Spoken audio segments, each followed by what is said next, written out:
حضرات السيدات والسادة. Ladies and gentlemen, your attention, please. Ladies and gentlemen, your attention.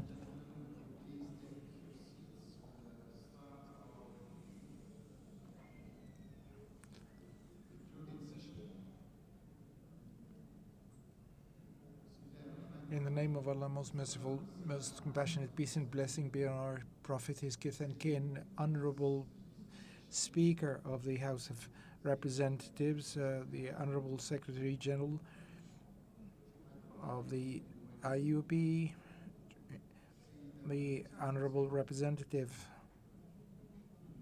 of Religious for Peace, representing the United Nations, the Honorable Dr. Ahmed Abadi, the President of the Mohammedi League of Moroccan Scholars. Ladies and gentlemen, dear attendees, with the help of God, we really inch into the closing session. I'd like to give the floor to the rapporteurs of the workshops so that they can provide us with the nitty-gritty bullet points and findings of each workshop on its side. And one of the first rapporteur will be Mrs. Nanila Qane, the rapporteur of the United Nations with regard to the freedom of religions and creeds. The floor is yours, Mrs. Naziha.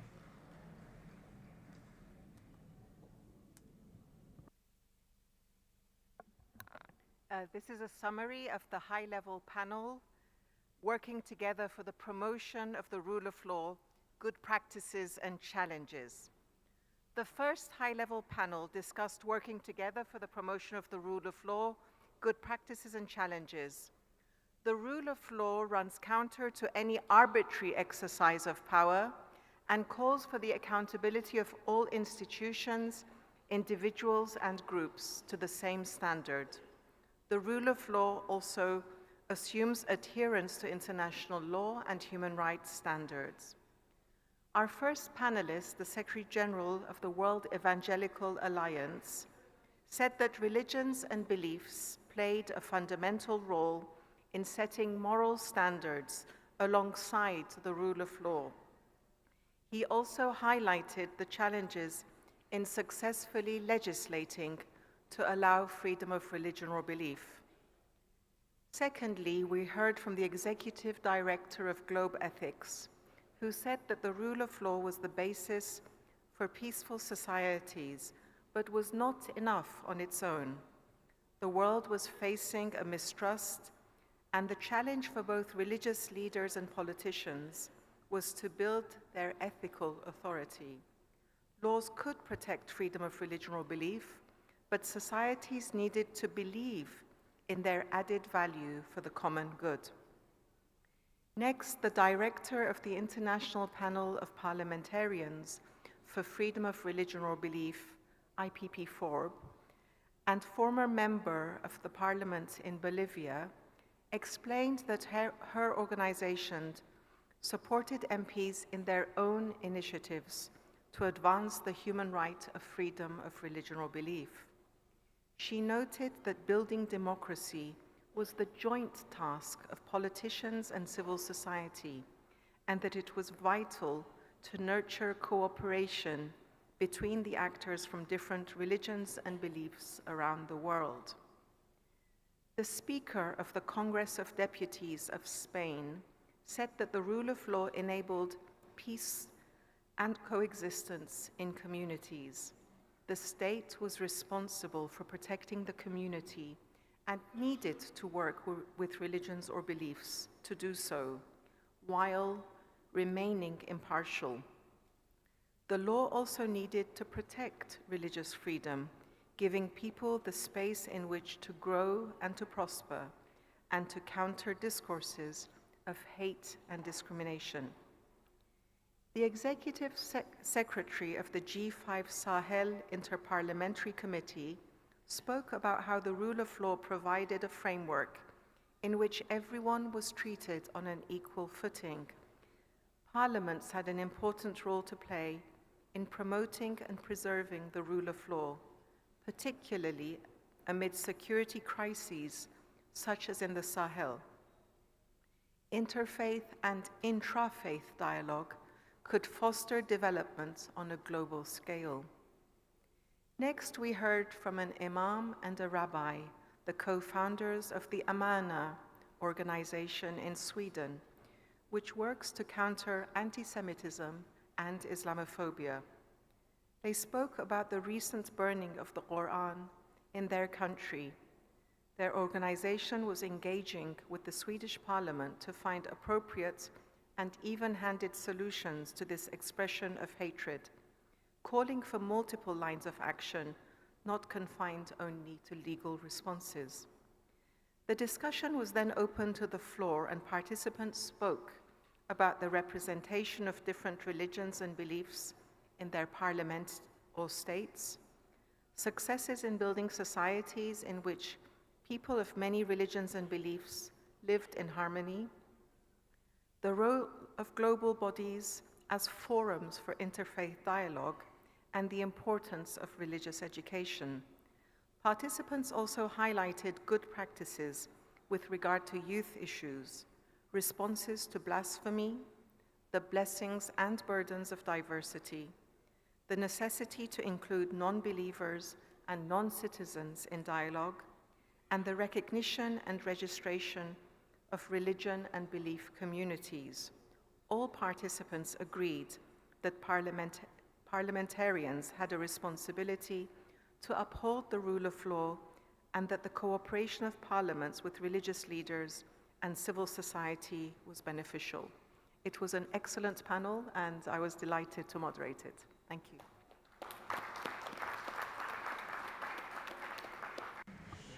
Well, thanks very much indeed for your contribution. Now, time has come to consolidate regional and international peace among religion. This is the second work of the workshop, and the second component will be presented by Mr. Ahmed Al-Abbadi, the Secretary General of the Mohammadi League of Scholars. The floor is yours, Mr. Mohammadi.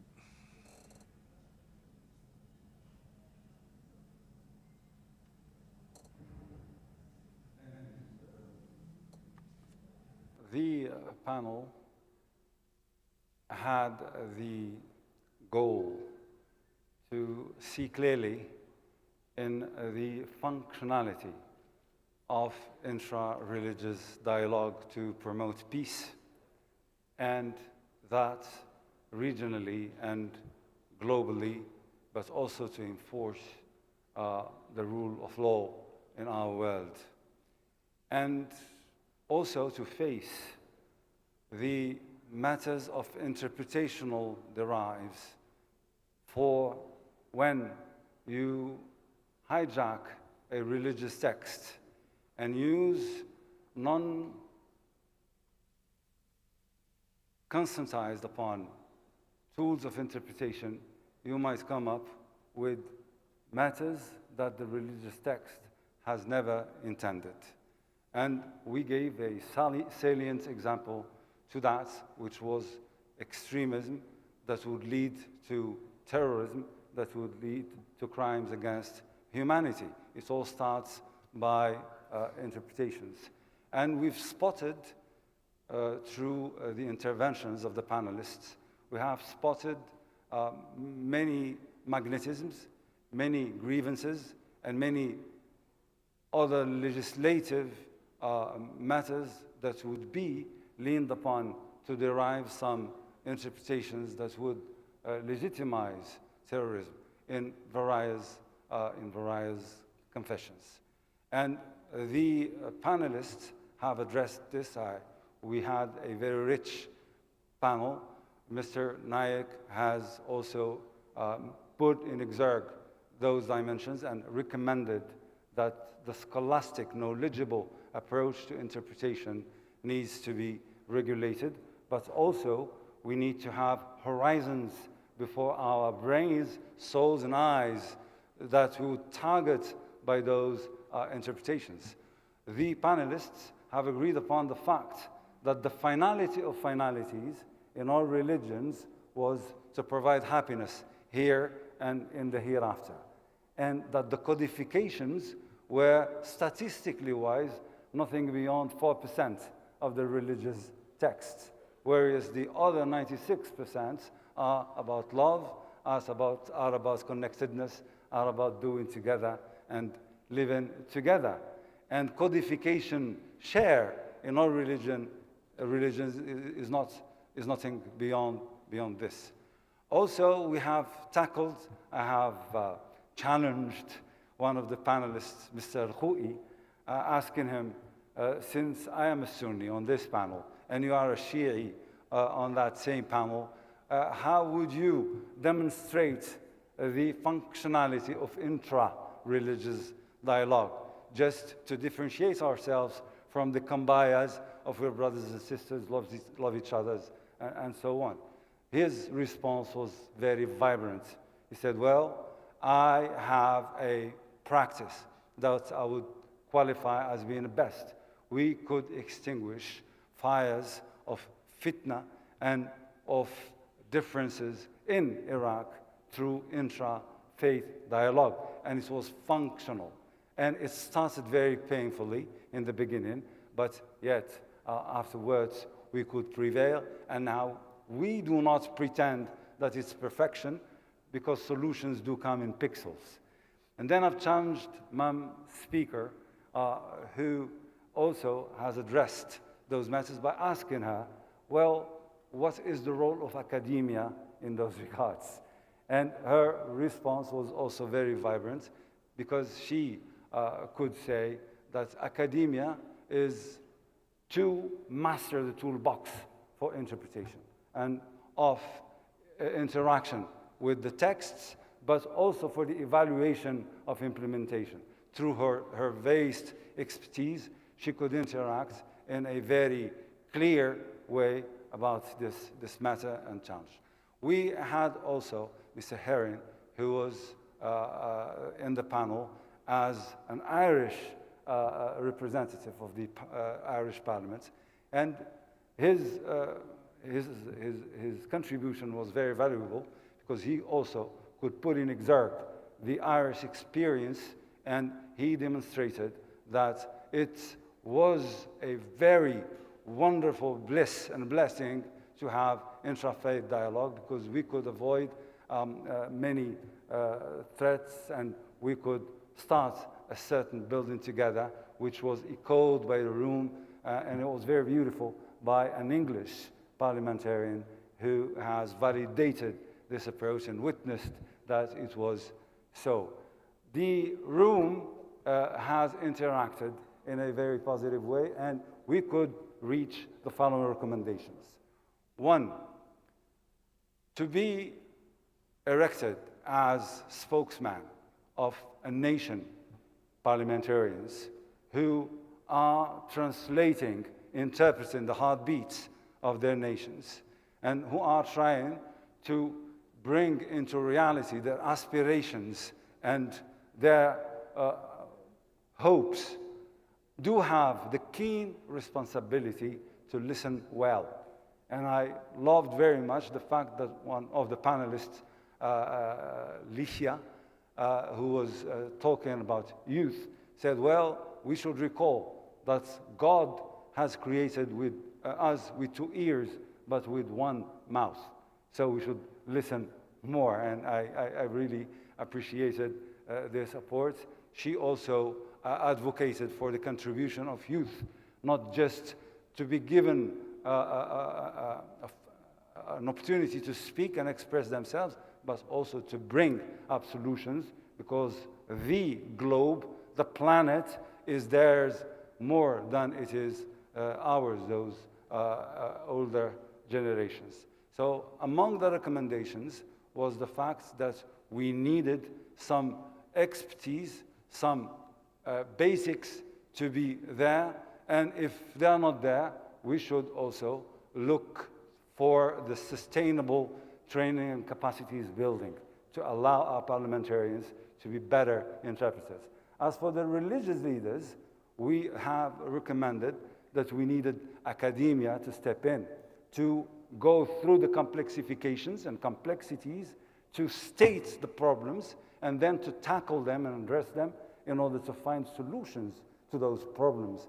Because emotions and the dictations of religious texts and codifications of the religious text would not suffice to lift us up towards this platform of fruitful interfaith dialogue to solve the problems and to establish security and peace regionally and globally. We also have agreed upon the fact, and it is among the recommendations, that we needed sustainable work through forums, and that this not should be delayed and just vanishing, sliding away towards being mere memories, but we need sustainable forums in which we would continue discussing and tackling those matters. Last but not least, education is crucial.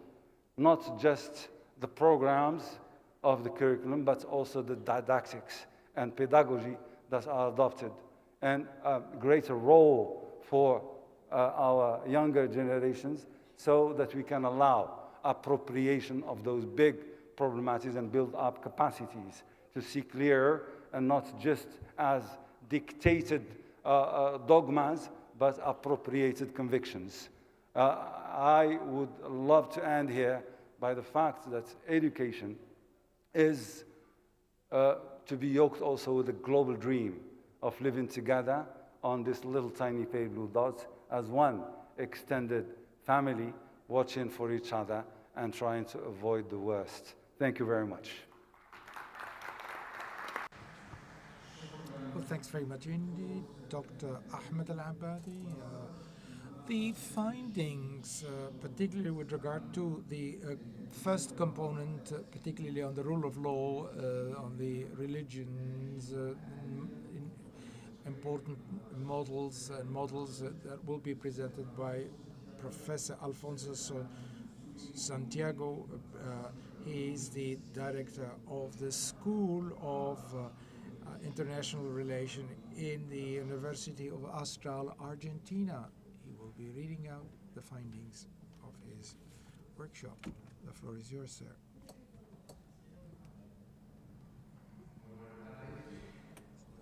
Good morning, ladies and gentlemen. Good morning to you all.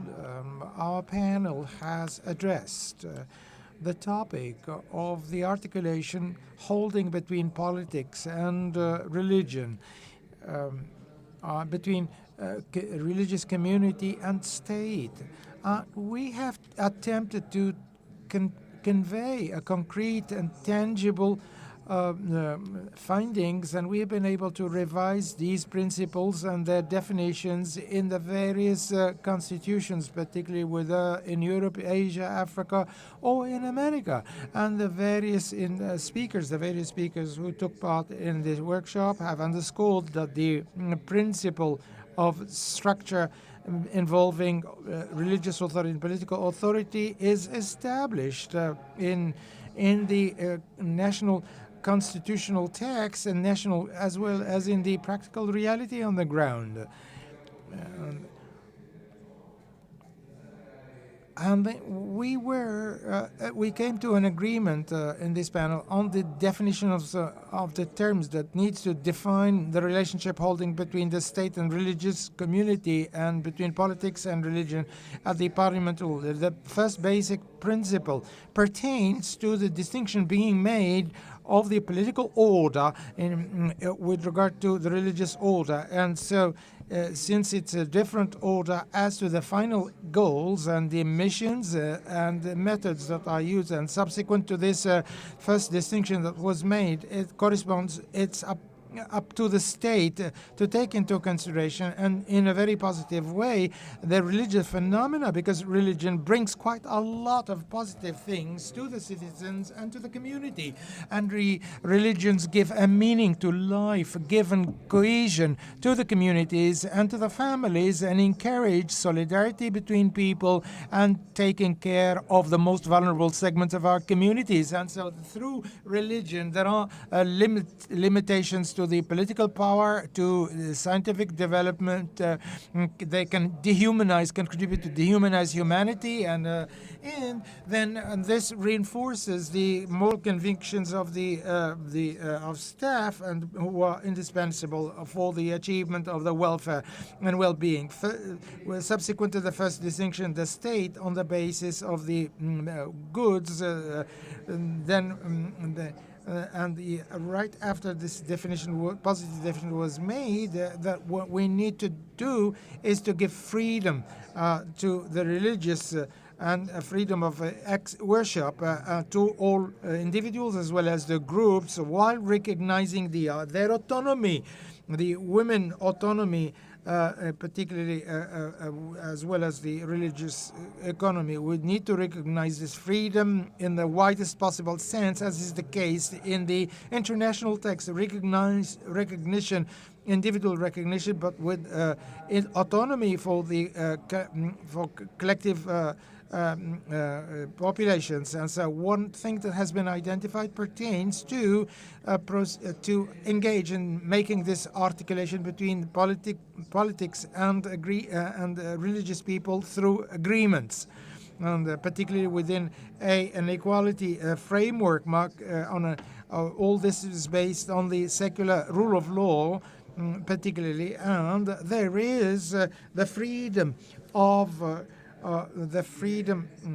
thinking, whether they are believers or non-believers. And so there is this is a large recognition of the concept, particularly of the right to the freedom of religion. And there is another bullet point that was underscored very often in terms is respect. We talk about respect quite often, but in our panel we wanted to go beyond, but we not limit ourselves to respect, but also respect involving various religious groups so that they can really dovetail and work towards establishing peace for the upholding of human rights and social justice. And these are key elements which are really common challenges for standing in the way of religious community work. Religious communities have a more cross-cutting vision which gives a meaning to their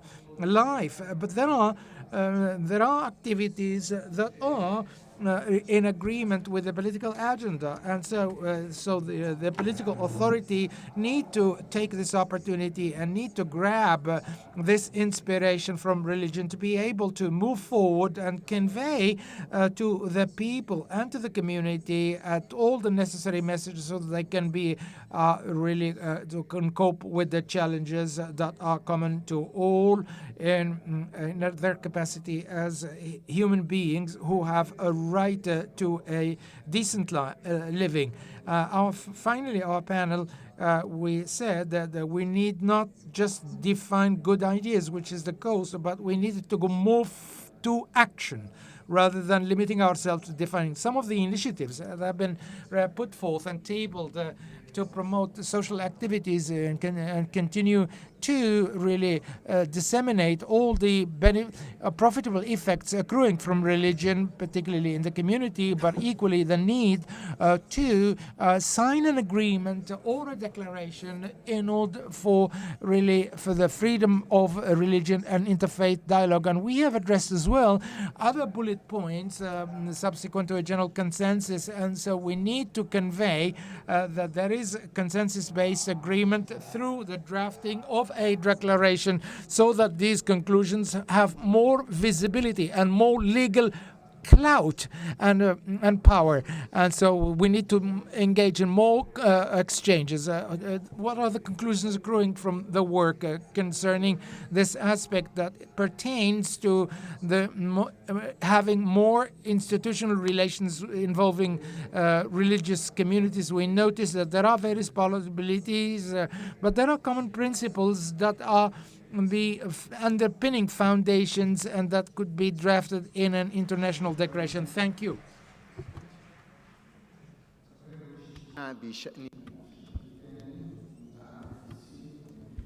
We have a report note on peace and inclusion and how parliamentarians can collaborate with other religious figures in order to promote integration and better relations, to be presented by Mr. Elias Inziki for cooperation between the different faiths in the United States, Caribbean, Argentina, and Peru.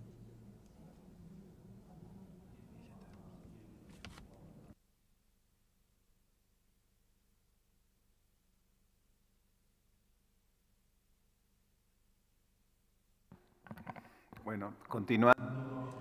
We're going to continue. We'll speak in Spanish. Yo también. Equally, like my preceding friend from Argentina, Mr. Santiago. So I am going to summarize the bullet points accruing from our workshop, how parliamentarians can work together with a religious group for more moderation and more solidarity and more inclusion. And so our panel has offered a room, an open space to really engage in sincere dialogue and sincere reflections among, we had MPs, religious leaders involved, and interfaith dialogue, practitioners of interfaith dialogue. And during this conversation, we have had the opportunity to hear and listen to relevant experiences of the projects that are carried out in various countries. And so dealing mainly with projects dealing with that have a common denominator, which is to fight against the worry of the other and fighting against ignorance, which is very often really in us. And these various projects that are carried out not only target the community of religious leaders or professional organizations, but also target the MPs through the various initiatives that are carried out by yourselves in your respective and with regard in connection with the IUP activities. We have equally thought at the end of the day, all these projects, even if the fundamental goal is to fight against hatred and against ignorance, the final goal at the end of the day is that we need to help each other so that we build a better world. What are the findings? Is that the first is that the fundamental condition sine qua non that in order to have a dialogue involving parliamentarians, academia, and religious leaders, and building trust. Trust is the name of the game. Particularly, trust is the one that needs to spearhead and guide the dialogue. During the 3 days that we shared together, we have been able to exchange in peace and trust. We have opened our hearts and to be sincere vis-à-vis the others, particularly with this has made it possible to exchange with political representations, with MPs, all from all countries of the world and all walks of the life, beyond the political opinions, and this is beautiful, an achievement. We think also that there can be we cannot have a dialogue, really significant dialogue and constructive dialogue without building trust. Trust is equally a indispensable prerequisite so that this dialogue has a meaning and is meaningful, a dialogue that can yield fruit. And in order to build this trust that I am talking about, the quality, the basic quality, so that we need to create an environment of mutual respect, whereby principles of equality and the shared values and solidarity are indispensable and are reinforced and are present and constant. So during the work of our panel, and right from the beginning of our exchanges, and right from we put in practice this idea that I share with you. I will be sharing it. And so far, as we have decided together with the panelist and the facilitator, that there be no panel. Indeed, each panelist expressed himself or herself in order to engage in a very horizontal dialogue. There was no exchange between the podium and the public, and this was a horizontal type of, this was appreciated highly and praised highly by all the participants in the workshop, because this has made it possible to establish right from the beginning the criteria of equality of everyone, equality of opportunities for all, and to have engaged in an exchange on an equal footing. It's equally quite important to highlight one thing. In this very dialogue, we wish to have, we need not promote some opinions against others. It's quite important from this perspective to underscore and to appraise all the interventions, whether with interpersons, particularly coming from people from different creeds, from different experts. All the interventions are quite important and meaningful. They have the same value as far as dialogue is concerned. And finally, we think that beyond all what we have learned all along the 3-day-long seminar, during which we shared quite a lot, we still need and badly need to translate what we have exchanged into actions, best practices, which means that we have not simply come to Marrakesh to exchange, but this marvelous opportunity that was made to us makes it possible to translate our words into actions. Thank you. Thank you very much. The report on rule of law, clarifying the relationship between the rule of law and freedom of religion and belief in order to preserve the state of citizenship, presented by Mr. Izo Egwe, founder of the foundation, Nigerian Foundation.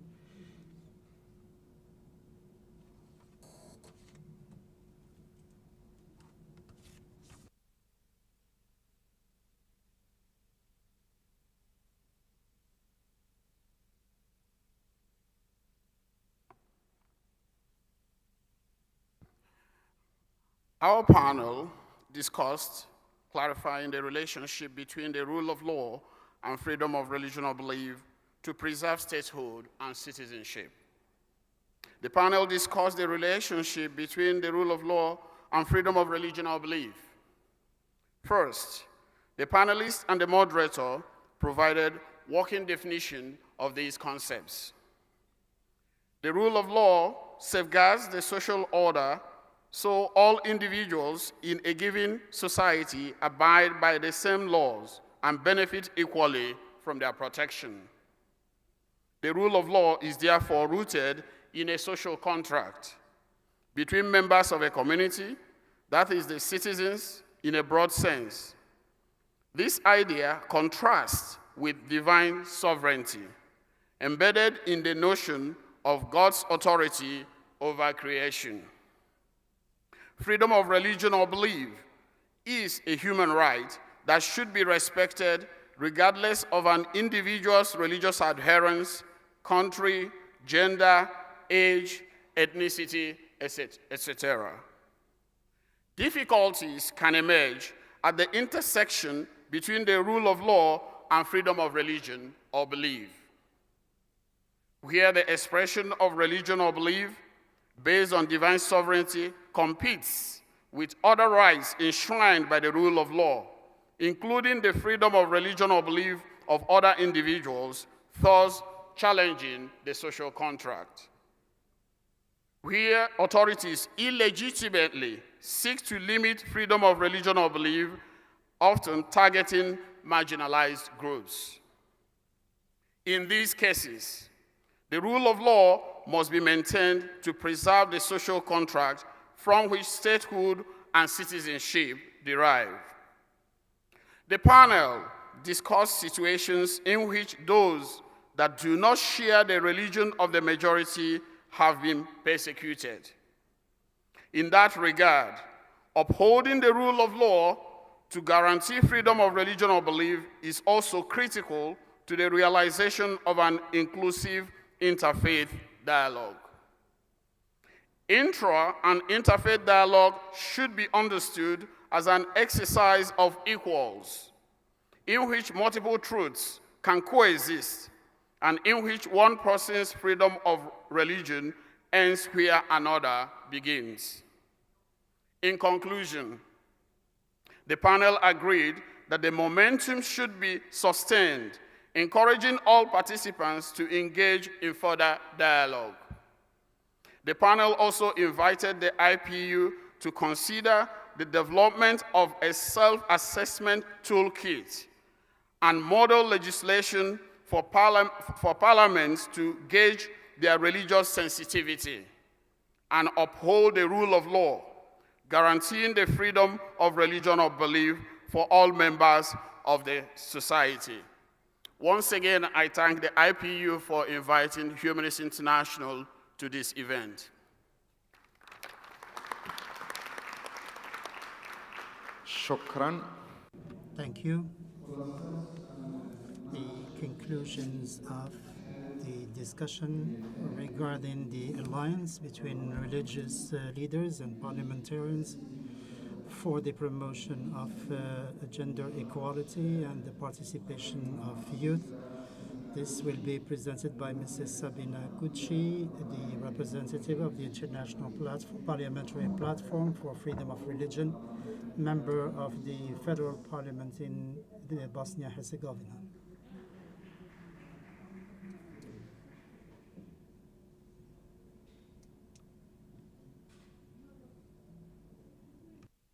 Thank you for the introduction. Well, I'm privileged here considering that I am the only participant of the panel providing this report from the panel that was moderated by Her Excellency Ambassador Pikter Altan, who couldn't be here today with us and who's a permanent observer of the Sovereign Order of Malta to the IPO and the UN in Geneva. Our panel discussed the issue of religious actors and parliamentarians as allies from promoting gender and youth participation. We discussed existing barriers to meaningful participation of women and youth and the ways to overcome them.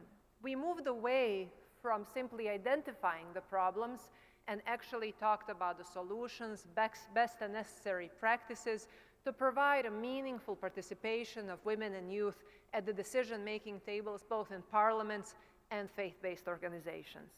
We agree that quotas are not enough. They're just the beginning. They're a necessary beginning for providing meaningful participation of women and youth. We agreed that women and young people, both in parliaments and faith-based organizations, must not be decorations of these organizations and institutions, but they are necessary participants who not only bring diversity, but bring unique perspectives, necessary perspectives in these power structures.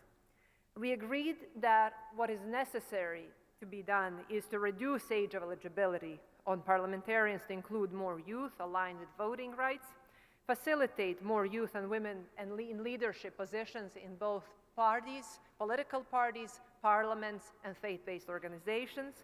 We focused on the issues that we realized that we need to focus on the issues that are inspiring to women and youth in politics, because we are identifying decreasing numbers of women and young people interested in engaging in politics, and the way to tackle that is actually to inspire them by engaging in policies that are addressing issues that are targeting actually the problems identified by youth and women.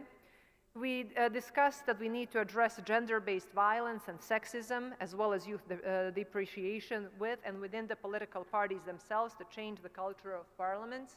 We agree that it's actually political parties themselves who are carriers of emancipatory processes that then will be reflected in the parliaments, and that the necessary changes need to take place at the root and not once when it's already late in the parliaments. Finally, the participants of the panel agreed that an active involvement of youth and women in politics would help rebuild trust in democratic institutions and establish a not only more inclusive society, but a society that actually represents the diversity of the world in which we live.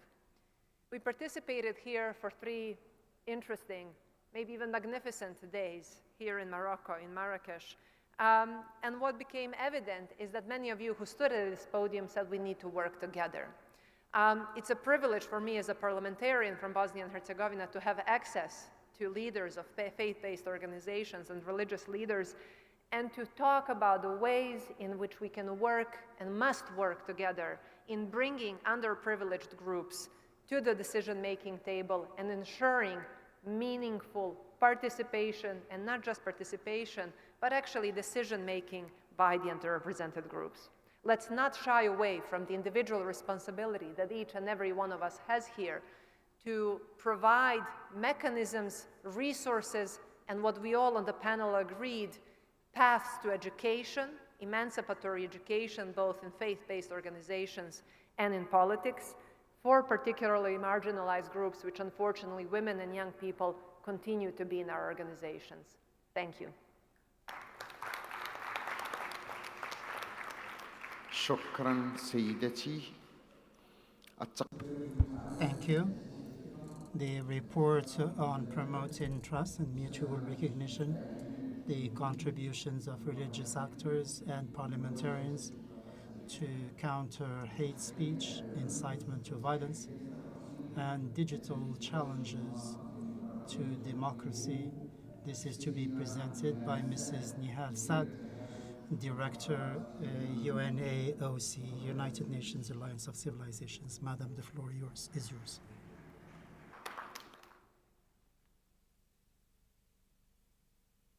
شكرا جزيلا سيدي الرئيس. Thank you very much. And allow me to present a summary or the findings of the panel discussion on promoting trust and mutual recognition, the contributions of religious actors and parliamentarians to counter hate speech, incitement to violence, and digital challenges to democracy. I had the pleasure to moderate that panel. Our panel tackled the issues of hate speech, violence, and addressed the new digital challenges to democracy.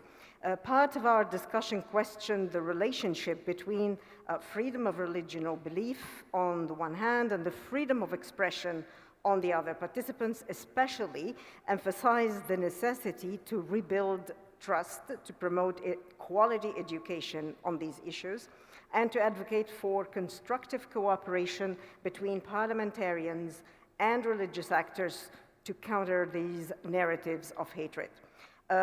Throughout the discussion, participants acknowledged the main challenges posed by our new digital era. One, we lost sight of solidarity and lack human interaction. Two, we are facing dis and misinformation and are confronted with hate speech. The business models, the current business models and the way they function when it comes to social media tends to amplify these messages, hate messages, that would have otherwise had limited outreach in real life settings. And that's why extent matters, the extent of outreach matters. Anonymity on the internet encourages people to make statements that they would not have made otherwise in real life settings as well. Participants also proposed and shared recommendations to better address these challenges and be able to provide counter narratives to hatred. One, acknowledging the lack of fruitful interaction between the different stakeholders, and this corresponds in a way to what we label or characterize as a whole of a society approach to counter hate speech. We need to rebuild trust in each other and strengthen human ties by promoting values of solidarity, compassion, and mutual respect. We need to reflect on the notion of otherness and promote equality listen to the other, and have respect to those with whom we differ. The second point is promoting quality education at several levels. We need quality education to equip youth with critical thinking skills that will enable them to recognize and deconstruct hate speech. We need training and a knowledge of the digital tools and to keep up with the same pace and speed with which these digital platforms and new technologies are evolving. 3, encouraging constructive cooperation between parliamentarians and religious actors. Faith groups can help parliaments with delivering policy frameworks. Parliamentarians and FBOs or faith-based organizations have to work together for global norms to establish a clear and international definition of hate speech and make sure that parliaments align their national legislation with international standards rooted in human rights laws, relevant human rights laws, and particularly those related to fundamental freedoms of religion and belief and freedom of expression. We need to bring religious leaders in parliaments, in hearings, and in advisory boards to provide their input and help influence the legislation. Last but not least, I would like to make a concluding point that I see that it's very important and it's very important to emphasize it here, which is the inter-relevance, the interrelation and the inter-independence between Articles 18 and Articles 19 of the Universal Declaration of Human Rights. This is the freedom of religion and belief and the freedom of expression. Both of them are very much interrelated and interdependent. Free speech is not hate speech. And free speech does not mean the right to insult other faiths or the adherents of that faith. I thank you very much. Thanks very much indeed, Madam, for your contribution. Outcomes with regard to the mediation entrusted to parliamentary and religious people to strengthen rights and liberties for fair and wiser communities will be presented by Mrs. Deepika Singh, the Deputy Assistant Secretary for the organization Religions for Peace. Very rich discussion on legislature and religious leaders serve as bridge builders, promoting rights and fundamental freedom for more just and cohesive society. We had the opportunity and the pleasure of greatly benefiting from the expertise, insight, and lived experience of our various panelists. It fully came out in the discussion that legislators and religious leaders do serve as bridge builders between different sectors of society and play an integral role in promoting and upholding the fundamental rights and freedom of all citizens. While it is important to distinguish the political and religious spheres of society, strengthened and sustained dialogue and engagement between legislators and religious actors is key to the realization and actualization of positive peace and the common good. As the collaboration and joint efforts of all sectors are integral to addressing today's challenges, it is also clear that the social cohesion built on shared care and trust is a prerequisite for effective and sustainable action and the common good. For effective dialogue, fostering linkages and building bridges among the various actors and sectors of society requires conducive conditions, be responsive to local context and situation, and flexible enough to change as per the need. Equally important is the inclusivity in terms of religion, gender, age, and geography. Another vital component is that was mentioned was an emphasis on the fact that we need to ensure that women and youth are in the decision-making platforms and their voices are amplified. We also went into great details to talk about how legislatures and religious leaders are and continue to work together to preserve fundamental freedom and ensure the gradual development of societies.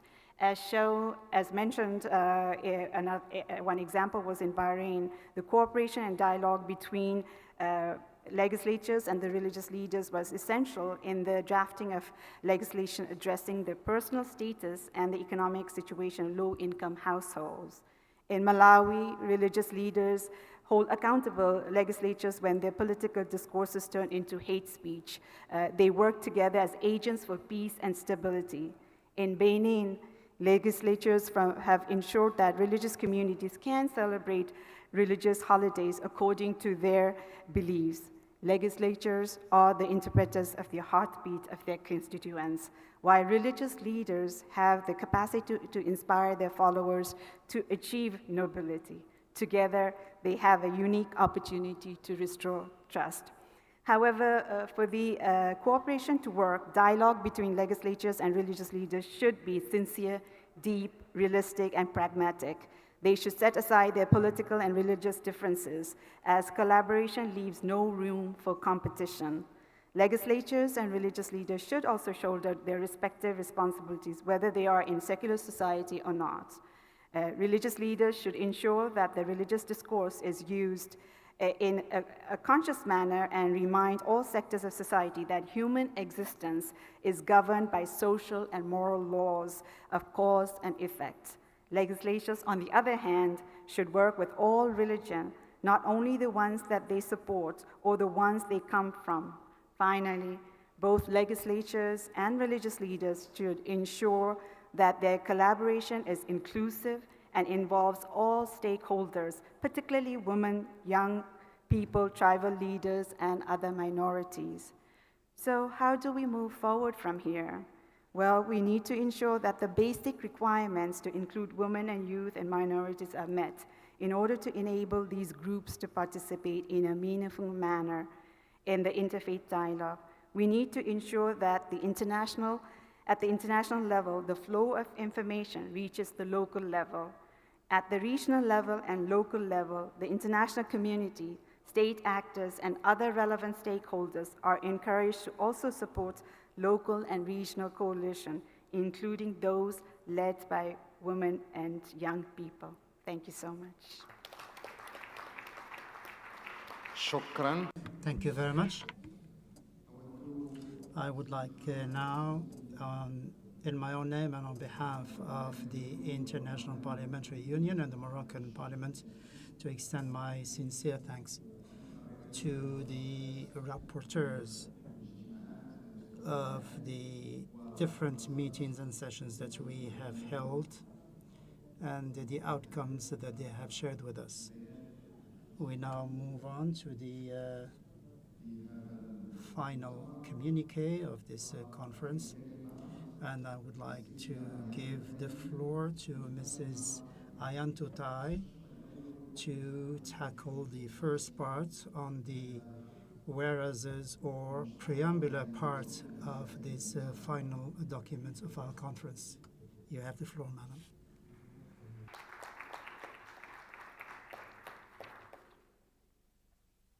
Thank you. Excellencies, ladies and gentlemen, all protocols truly observed. I'm really, truly honored and humbled to present to you the Marrakesh communique, which is prepared in the name of parliamentarians as a document of the IPU, which is also embodied in the value of religious leaders here and also faith actors who are working in the faith-based circle.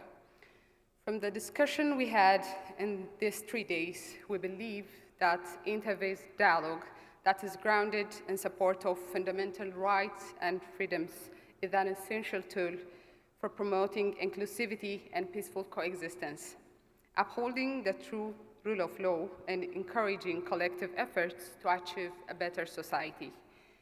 While religions and beliefs of various types may inform us about the world and our fellow citizens, the first responsibility as legislators and religious leaders is to the people we represent, helping to secure the material circumstances of a good and healthy life for all. It's our responsibility to uphold the rule of law and all human rights and fundamental freedoms, including freedom of thought, conscience, religion or belief, freedom of speech, and freedom of assembly. We also affirm the importance of ensuring that such rights and freedoms are enjoyed by all without discrimination. As the world emanates from 3 years of pandemic, we are facing a surge in armed conflicts, geopolitical tensions, and environmental degradation, which reinforce existing inequalities, economic instability, and humanitarian crisis. We are witnessing the shrinkage of civic space, increasing ideological polarization, and the growth of politically motivated violence in many contexts. Disinformation and hate speech are becoming more prevalent, often amplified by social media. Feelings of insecurity are high, and citizens' trust in their institutions is waning in many regions. Excellencies, ladies and gentlemen, intolerance towards minority or marginalized groups, including communities of religion and beliefs, is on the rise. These trends especially impact women who already face challenges accessing equal rights and experience diverse forms of discrimination and violence, with religion or beliefs sometimes serving as a pretext. The voice of youth, a ballooning demographic, remains sidelined. No religion or belief should be identified with the discrimination or marginalization of another community, nor should it condone violence against another community. We further reaffirm that terrorism and violent extremism as major ills threatening peace and security and should not be associated with any particular religion, belief, or ethno-religious community. We highlight the importance of moderation when resolving religious or belief-based conflicts and the significant role of dedicated mechanisms or institutions for conflict and dispute resolution. We further express our concern at the backsliding of the global state of democracy, the deterioration in human solidarity, and the weakening of the moral compass in politics and societies at large that can be seen in countries and communities around the world. We further express our concern at the global state of democracy. Addressing these issues requires concerted and decisive action from all of us, from parliamentarians with their legislative power, as well as from all parts of the society, including official institutions, religious and belief communities, faith-based and civil society organizations, and the academia. Times of crisis and uncertainty especially call for solid leadership to bring people together around a common vision of the future. Excellencies, ladies and gentlemen, we believe strongly in the need for social contract that reinforce the common dignity, fraternity, and equality of all. We share a commitment to building resilient societies in which all people feel equally included. We encourage a culture of dialogue in parliaments as an essential tool of peace and inclusion. We commit ourselves to respectful conduct towards all people, as well as to the avoidance of divisive rhetoric around religion or belief to serve a political agenda. We acknowledge that leaders of religious and belief communities including traditional leaders, are often influential public figures with wide outreach. Religious and belief networks transcend constituencies and national borders. They are often the first respondents in emergencies and provide an important safety net to people in need. We are also deeply inspired by the many initiatives of religious and belief communities aimed at promoting peaceful coexistence and equal rights among all people. Now I'll invite on the President of the House of Representatives of the Parliament of Morocco to deliver on the operative part of the outcome. Thank you.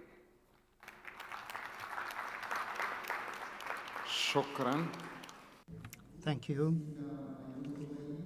Distinguished Ayan Totaye is a member of the Joint Initiative for Strategic Religious Action. Thank you very much for introducing this preamble part. And before reading the recommendations, I would like once again to extend my sincere thanks to the rapporteurs who have given us a clear idea about our proceedings and provided us with an initial report, with initial reports, knowing that the detailed reports will be prepared later on, and you will receive them from the International Parliamentary Union.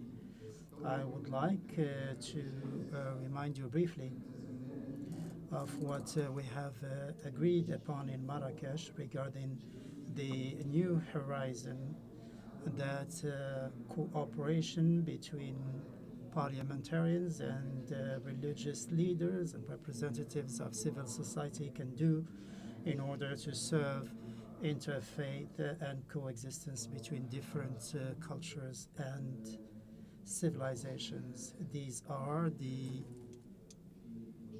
recommendations that are included in the final communique distributed to you, and I will read them out. Ensure that all religions, beliefs, and faith-based organizations are treated equally and without any discrimination under the law.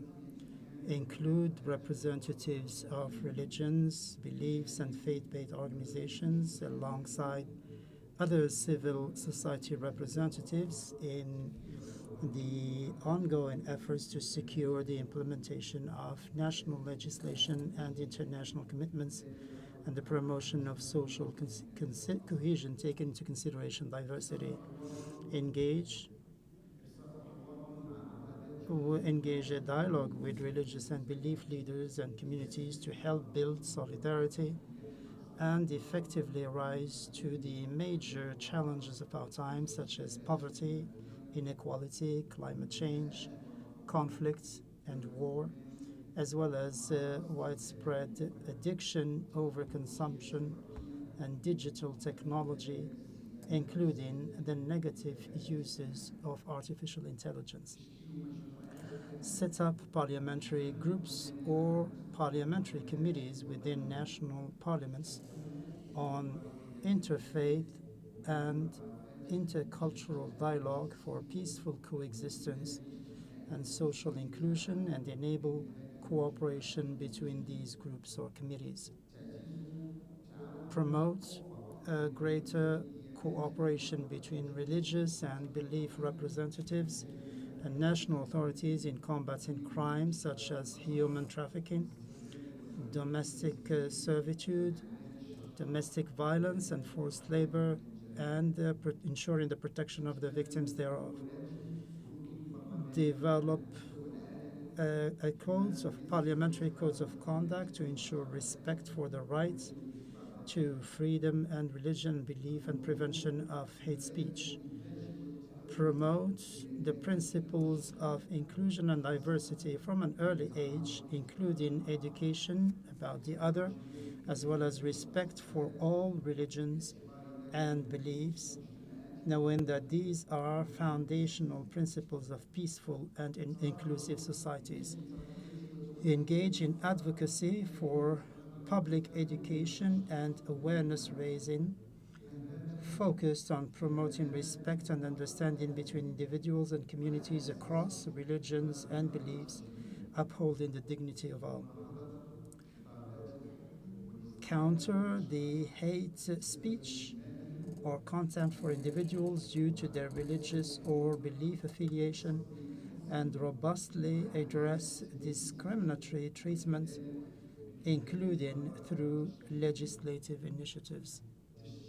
Encourage the International Parliamentary Union to map best parliamentary practices in support of diversity, tolerance, and dialogue, upholding citizenship and the citizenship values and the rule of law, and provide guidance to parliaments in this regard. Encourage leaders of religions and beliefs to promote inclusivity, fundamental human rights, and gender equality within their communities in line with national legislation and international commitments. Deepen interaction with the United Nations, other international bodies, and civil society, and explore avenues for the implementation of United Nations strategies and relations and resolutions on interfaith and intercultural dialogue in order to address implementation gaps at the national level. Set up institutional mechanism within the IPU to build on the outcomes of this conference, this Marrakesh conference, in order to examine good practices, monitor progress, and formulate proposals in this area, that is, with respect to interfaith dialogue. This mechanism should continue to incorporate the voices of parliamentarians, representatives, religious representatives, and leaders, as well as civil society. Call on the International Parliamentary Union to integrate the outcomes of this conference, that is the Marrakesh conference, into its regular program of work, and to submit this document to the 147th IPU Assembly to be held in October 2023. Welcome the invitation extended by the Parliament of Italy to the Inter-Parliamentary Union to organize a global interfaith meeting in Rome in 2025. These were the conclusions and recommendations included in the final communique, and in keeping with the bylaws of the Inter-Parliamentary Union, I consider that these have been agreed. Thank you. Thank you.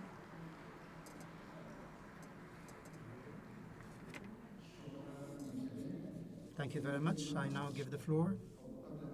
Before I give the floor, actually, to my colleague, the Speaker, Nam Mayara, Speaker of the House of Councillors, to make an address at the end of this conference, I would like to give the floor to the Secretary General of the Inter-Parliamentary Union, my colleague Martin Chandong, to say a few words to the conference participants. Thank you.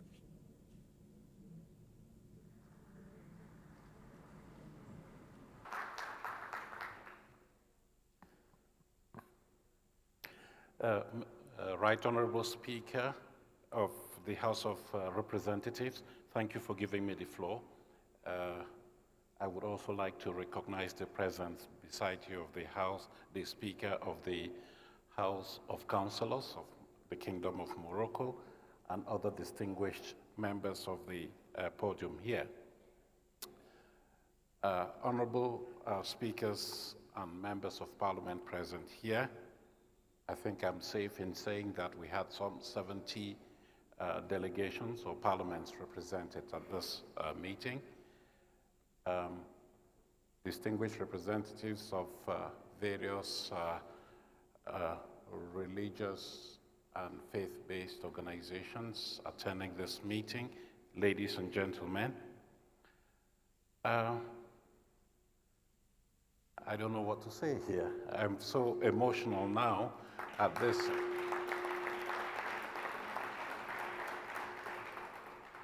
At the end of this meeting, just when I was beginning to enjoy it, it's almost over. But I think I speak for all of us when I say that this has been a great conference.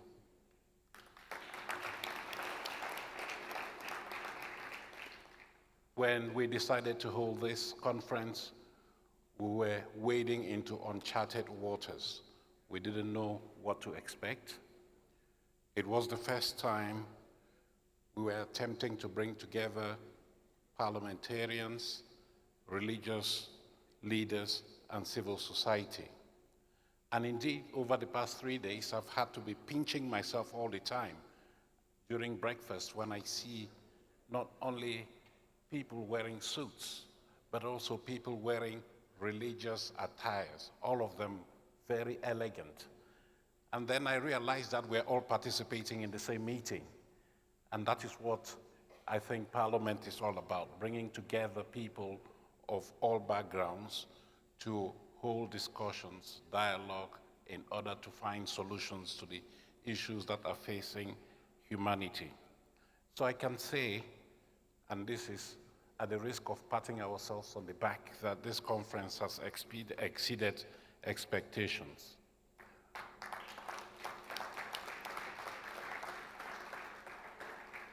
We did record an attendance of over 700 participants, including, as I have just said, some 70 parliamentary delegations and a host of religious and faith-based organizations.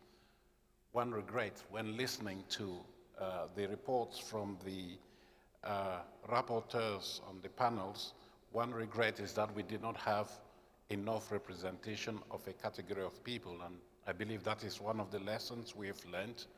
Academia.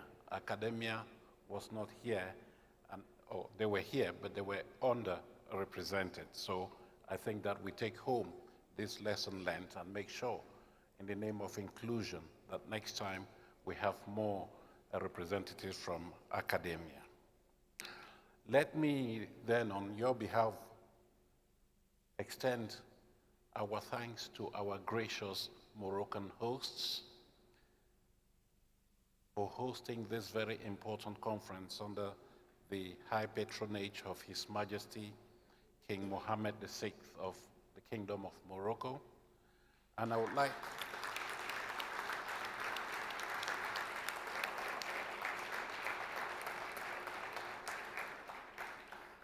I was going to ask you to applaud our hosts and the leaders, but you have preceded me, and thank you very much. Honorable speakers of the two houses of the Moroccan parliaments, together with all those people who supported you in this endeavor. The facilities were great. This conference center was just excellent. Your hospitality was so generous and warm. Last night we were treated to a wonderful dinner, gala, and I believe all of us had a good time yesterday. We're able to see another side of Morocco that we were not aware of. Thank you very much for that opportunity.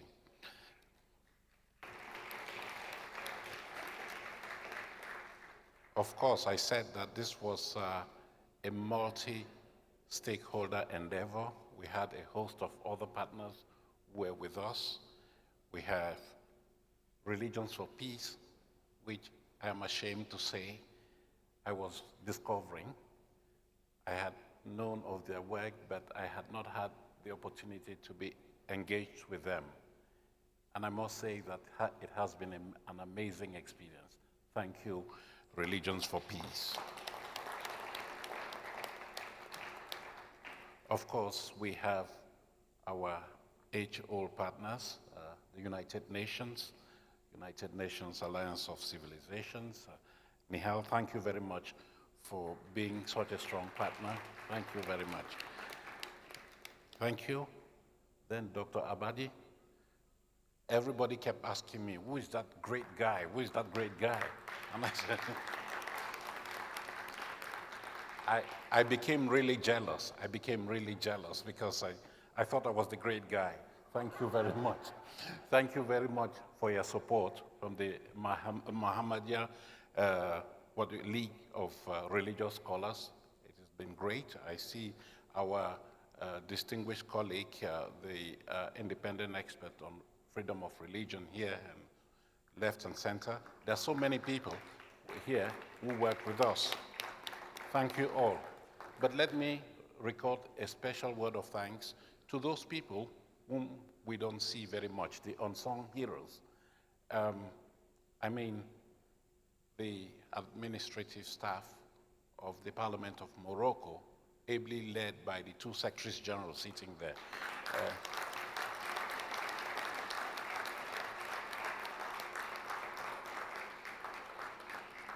Over the past several months, I have been witnessing the almost daily interaction between you, your colleagues in the administration, and my colleagues in the Secretariat in the IPU. And I think I grew accustomed to the fact that we were going to deliver a good product here. And thank you very much for that support.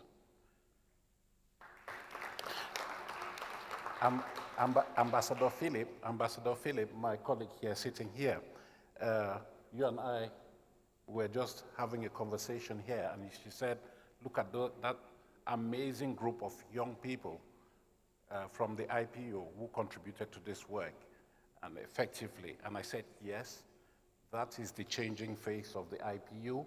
The younger generation is taking over, and I want to say thank you to all my colleagues. Can you stand up, let them say hello to you? I mean, everybody from the IPU. Come on, Laurence, Sarah, and everything. Sally Ann, all of that. Thank you.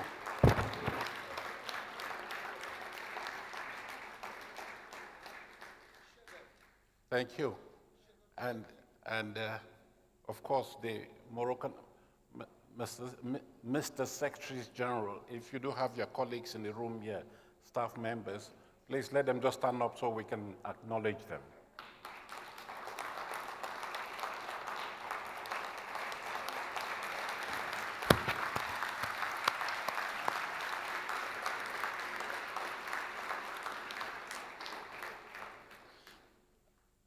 I want to acknowledge the strong contribution too of those without whom we would not be able to understand ourselves.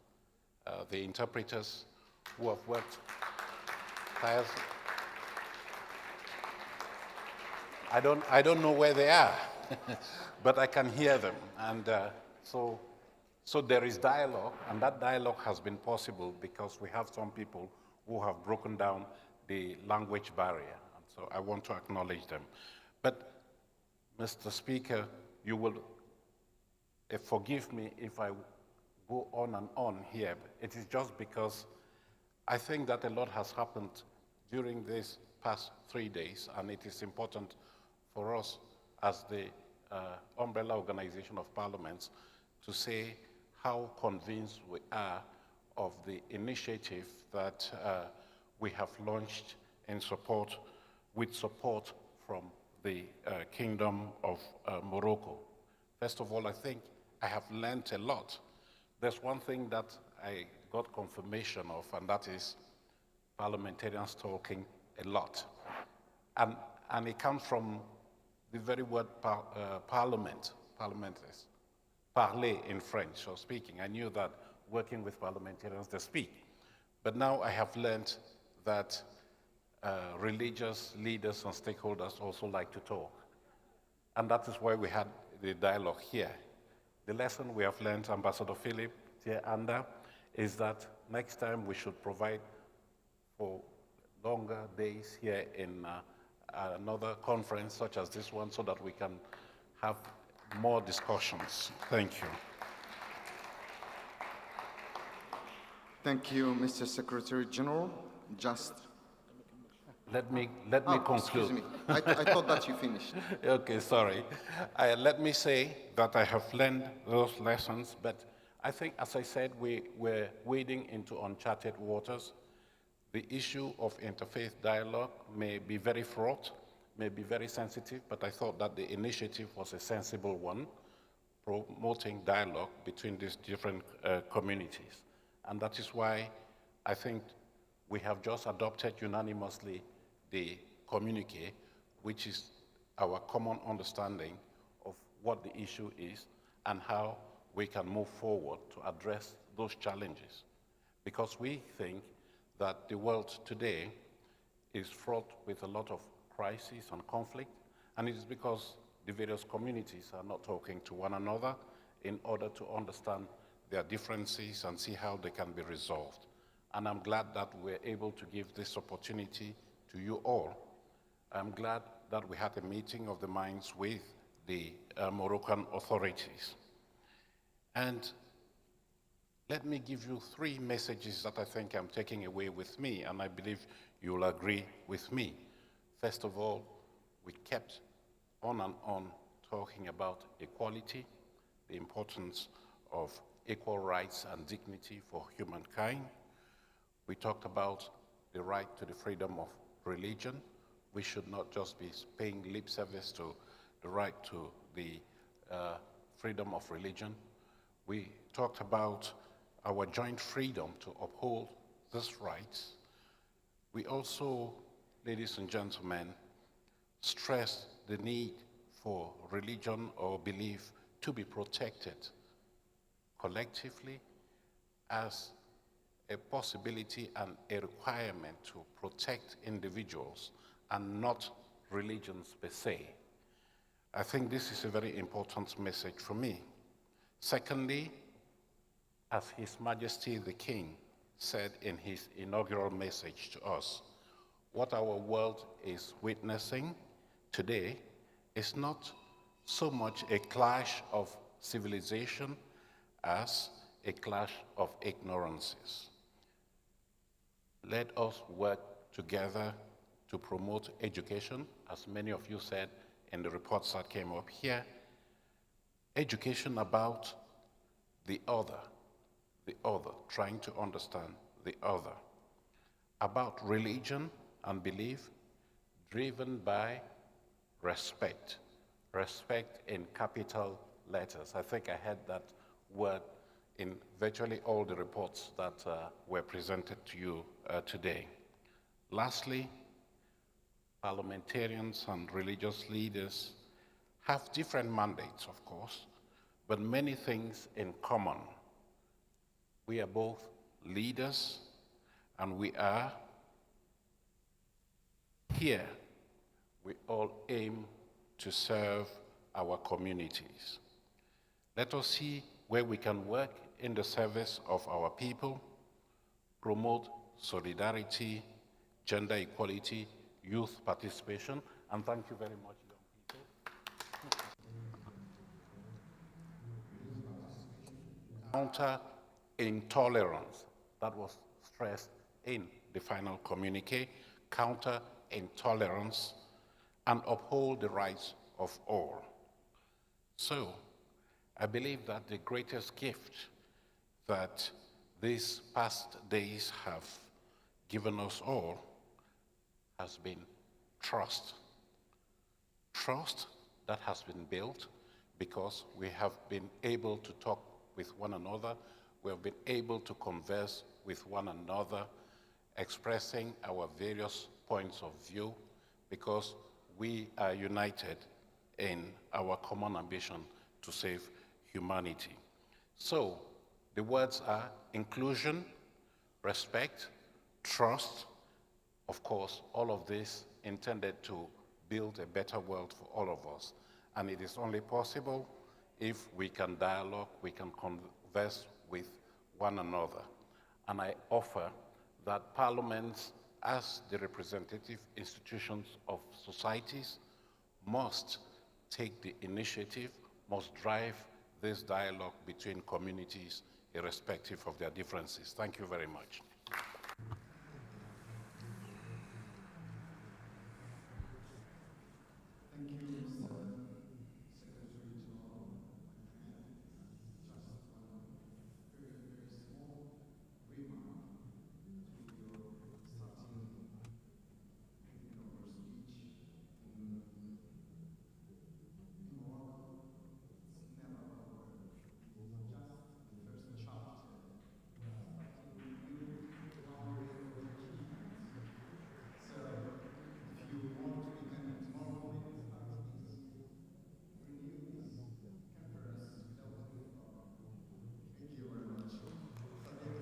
My dear friend and brother, Nama Mayara, speaker, in a closing address to the attendees in this conference. Thank you. In the name of Allah, most merciful, most compassionate, peace and bliss, Honorable Rashid Talbi Alami, Speaker of the House of Representatives, Honorable Presidents and Representative of the Parliament, the Honorable Presidents of Religious, the Honorable Secretary General of the IPU, ladies and gentlemen, dear attendees, good afternoon. After 3 days of hard work, of rich discussion and wide exchange of ideas, we are meeting today in this closing session so that we can coronate the findings of our important work on the topic of interfaith dialogue, working for our own future, and which is quite a vital topic that is quite important, more particularly with regard to the Morocco at the highest level. This is the reason why this conference was granted with the patronage of His Majesty, the Commander of the Faithful, His Majesty King Mohammed VI. And as we saw, all the deliberations of the opening sessions yesterday, the royal message was quite important, illuminating for all of us, and was full with quite a number of meanings, particularly on the land of Morocco and population of Morocco all throughout the history. And it has come as an indicator, particularly for the commitment of His Majesty on the basis of his religious responsibility and temporal responsibility in order to save coexistence, religious practices, but in a concrete, tangible way, locally and internationally. The contents of the royal message, more particularly, transcends, particularly to the level of the important document. It's quite profitable to see these documents as a illuminating beacon that will chalk the way forward for us as parliamentarians under the leadership of our IPU, more particularly in order to empower people so that they can engage in interfaith dialogue and intra-dialogue, and making of this dialogue an ongoing dialogue, more particularly involving religious institutions, legislative institutions, and parliamentarians regionally and internationally. Ladies and gentlemen, dear attendees, allow me to express to all the participants in this quite important Congress, particularly on everyone in his own respect, our appreciation and gratitude, more particularly for the rich presentations and the rich contributions that they have made all along the discussions and in the workshop that encompassed these discussions that were made were high, or demonstrated a high level of interest, particularly by the religious and parliamentarians, particularly, but that led to quite a number of similarities in the positions and viewpoints, more particularly, and it became clear to all the need to move forward with this dialogue and with this dialogue that we are inaugurating from Marrakesh on, so that it can continue in upcoming sessions in other continents. The participants really recorded with quite a lot of prestige that involving religious people as well as parliamentarians is quite needed in order to build the foundations for social, cultural, ethnic institutions where peace and coexistence prevail through the use of religion, particularly not for political purposes, but issuing laws that will enhance and uphold the rights of minorities and will protect the rights of the minorities and will protect the dignity of women in particular. And so there is need for more coordination, constructive coordination involving the parliamentarian institutions on not only on the regional level but on the international level, particularly to consolidate the values of opening and fighting against discrimination, fanaticism. Everybody expressed his conviction, particularly on the importance of democracy and representation that is enjoyed by the parliamentarian institutions, and also the participation of religious people because they have influence and they have clout, and particularly they work towards, particularly in their communities, to avoid that these communities really have to deal with the pitfalls of counter-terrorism, terrorism, and fundamentalism, which are witnessed today in many regards. The continuation of collaboration and coordination between all these components that will still stay will be badly needed, and this is quite an important historical moment, more particularly so that we can provide the world and the future generations with the findings that we have been able to. The participants really have stressed the importance of making many efforts, exerting and deploying very efforts to continue the work in order to consolidate, coexisting, and more particularly enhancing the awareness, particularly of the youth segments of the population, so that we can avoid the pitfalls of behavioral changes in this. There is need to involve more youth, particularly they are the future of us tomorrow, particularly, and there is need so that they can be fully part and parcel of of our work. And so our discussions have shown that we badly need to strengthen our efforts. We, the parliamentarians, the religious people, we need programs and very constructive projects in order to do away and ban and bar the erroneous interpretations of religion, so that we can contribute to fight against radicalism, also to defamation, religious defamation, and insults of religions, particularly that are widespread, that exacerbates the hate speech, and particularly force people to really forced migration, with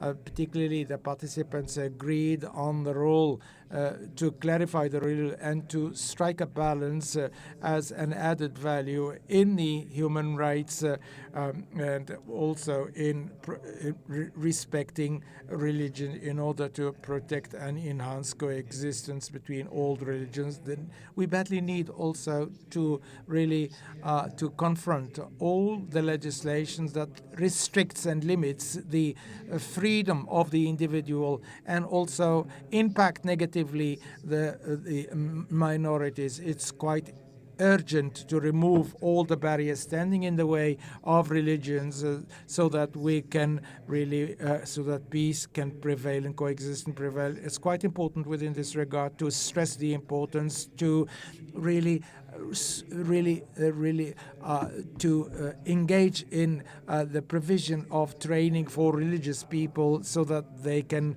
engage in consolidating and the dialogue with the parliaments particularly. And we need to build trust, and more particularly to be pragmatic in order to confront the problem of having communities living in peace. These are some of the bullet points accruing from this conference, because they stem from the rich discussions that we initiated collectively, and so they are quite important in our country, and there is need, but with the will at the highest level, and with dialogue, multifaceted dialogue particularly, this is quite important under the umbrella of the IPU. And for this particularly in order to remove violence and to have more harmony, and more particularly thinking about our present and future. Ladies and gentlemen, before closing, I would like to thank you again and would like to express my gratitude and appreciation to the members of parliaments nationally and internationally, the representatives of various delegations, the president of the IPU and the secretary general of the IPU, and also the institutions that have sponsored the Mohammadi League of Moroccan Scholars and the United Nations offices, and all the experts, and to the representative of the mass media, and also to the staff of the IPU and the staff of the Moroccan Parliament, thanking you in advance, and please let our paths cross in the future on a topic that will be considerable, particularly on the agenda. And I'd like to thank you immensely for your attention, and peace and blessing of God be with you. Thank you very much.